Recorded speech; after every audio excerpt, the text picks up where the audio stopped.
Hello hi అండి, ఎలా ఉన్నారు? నేనైతే చాలా బాగున్నానండి. ఈరోజు మనం ఒక మంచి స్వీట్ రెసిపీ అయితే ప్రిపేర్ చేస్తున్నానండి.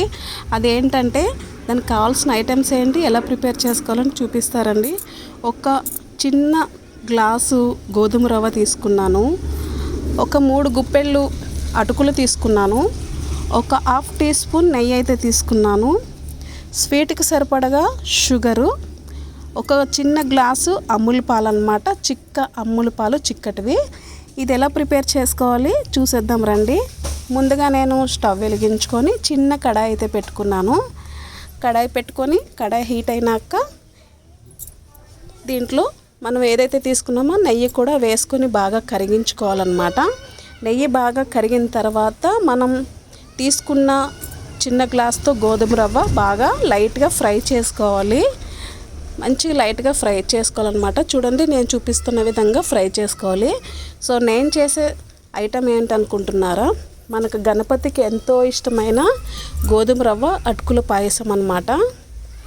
ఇప్పుడు ఫ్రై అయిపోయిన గోధుమ రవ్వలో అటుకులు కూడా వేసేసి ఇవి కూడా కొంచెం లైట్గా ఫ్రై చేసుకోవాలి.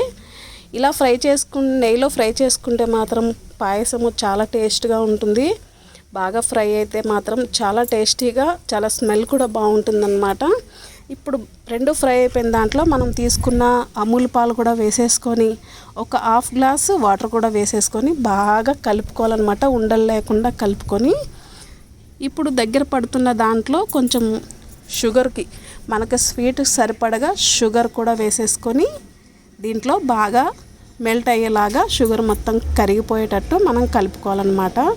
గణపతిని ఇంటికి తెచ్చుకొని సుమారు రేపటితో 9 రోజులు పూర్తయిపోతుంది. గణపతిని మనం ఎన్ని రోజులు ఇంట్లో ఉంచుకొని గణపతికి ఇష్టమైన ప్రసాదాలు చేసి పెట్టి మన ఇంటి మనిషిలాగా ఎంతో హ్యాపీగా గణపతికి పూజ చేసుకుంటూ నచ్చిన ప్రసాదాలు పెట్టుకుంటూ ఈ రోజు వరకు కూడా రేపటితో 9 రోజులు పూర్తయిపోతుంది.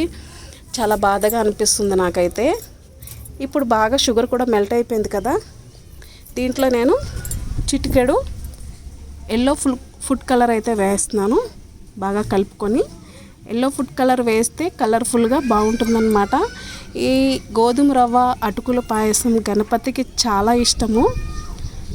సో ఇలా ప్రిపేర్ చేసి గణపతికి ఇష్టమైన ప్రసాదాలు ఎంతమంది చేసి పెట్టారు?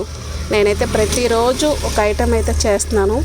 ఈరోజు 8వ రోజు అన్నమాట. సో గణపతికి ఇష్టమైన పాయసం చేసి మీతో షేర్ చేసుకోవాలని చెప్పేసి నేనైతే ఈ వీడియో చేస్తున్నాను. సో ఎంతమందికి ఈ ప్రసాదం చేయడం చేయడం రాని వాళ్ళైతే ప్రసాదం ప్రిపేర్ చేసి గణపతికి పెట్టండి. గణపతికి చాలా చాలా ఇష్టం అన్నమాట. చూసారు కదా, పాయసం అయితే రెడీ అయిపోయింది. చాలా సింపుల్, 10 మినిట్స్లోనే అయిపోతుంది అన్నమాట. సో మీరు కూడా ప్రిపేర్ చేసి గణపతికి అయితే నైవేద్యంగా పెట్టండి. గణపతికే కాదు, మనం ఏ పూజ చేసుకున్నా కూడా ఇంట్లో ఈ నైవేద్యం పెడితే చాలా మంచిదన్నమాట. సో ఈ వీడియో లైక్ చేయండి, షేర్ చేయండి, సబ్స్క్రైబ్ చేయండి.